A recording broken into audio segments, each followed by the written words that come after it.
আসসালামু আলাইকুম, সবাই কেমন আছেন? আলহামদুলিল্লাহ আমি ভালো আছি। আপনাদের সাথে নতুন একটি ভিডিও শেয়ার করতে চলে আসলাম। তো কে কোথা থেকে ভিডিওটি দেখতেছেন অবশ্যই কমেন্ট বক্সে জানাবেন। এটা হলো বিকালের নাস্তার একটি ভিডিও, এটাই শেয়ার করতে আপনাদের সামনে চলে আসলাম। তো আমি একটি ড্রাগন নুডলস রান্না করব। ড্রাগন নুডলস রান্না করার জন্য আমি এখানে পেঁয়াজ মরিচ কেটে নিয়েছি। আমি মাংস দিয়ে রান্না করব, তাই মাংস ছোটো ছোটো করে কেটে নিয়েছি। একটি ডিম দিব। আমি ড্রাগন নুডলসটা একটু সময় নিয়ে একটু সিদ্ধ করে নিয়েছি। ড্রাগন নুডলসটা সিদ্ধ করতে একটু সময় লাগে। পাস্তা সিদ্ধ করতে যতটুকু সময় লাগে ড্রাগন নুডলসটা সিদ্ধ করতে অতটুকু সময় লাগে। এই তো পেঁয়াজ মরিচ আমি একটু ভালোভাবে ভেজে তারপর আমি মাংসগুলো দিয়ে দিয়েছি। তো মাংসগুলো আমি একটু সময় নিয়ে ভালোভাবে ভেজে নেব। এর মধ্যে আমি সামান্য লবণ দিলাম, পরিমাণ মতন আর কি লবণ, সামান্য একটু আদা রসুন বাটা দিয়েছি।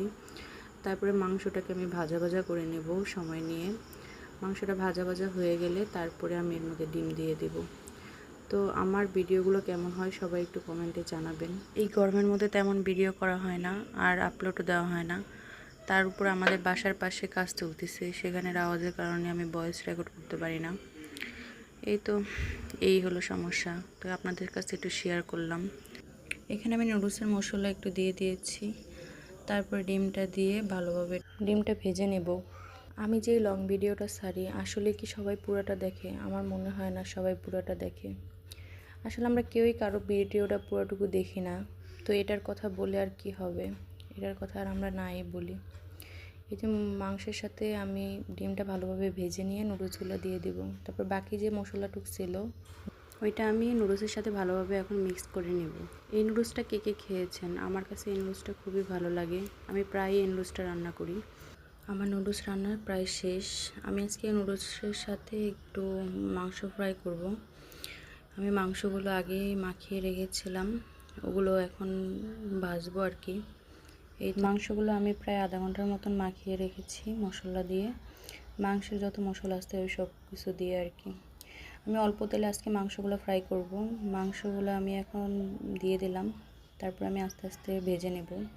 চুলার আঁচ একটু কমিয়ে তারপর সময় নিয়ে একটু ভেজে নেব। এই মাংস ফ্রাইটা এভাবে আমার খুবই ভালো লাগে। তো কে কে এভাবে আমার মতন মাংস ফ্রাই করে খান জানাবেন। আজকে বিকেলে অনেক গরম রোদ ছিল, সেটাই আপনাদের সাথে একটু শেয়ার করলাম, ভিডিও করে রেখেছিলাম। রান্নার বেলকুনি দিয়ে আমি একটু ভিডিও করে রেখেছিলাম। এই তো আমি একটু মাংসগুলো ভেজে নিচ্ছি। মাংসগুলো ভাজা এখন আমি মাংস আর নুডলসটা একটু ভালোভাবে সাজিয়ে নেব, একটু ছবি তোলার জন্য আর কি। এই তো আমার বিকেলের নাস্তা রেডি। তো সবাই জানাবেন ভিডিওটা কেমন হয়েছে। যারা যারা আমার ভিডিওটি দেখেছেন তাদেরকে অসংখ্য ধন্যবাদ। সবাই ভালো থাকবেন।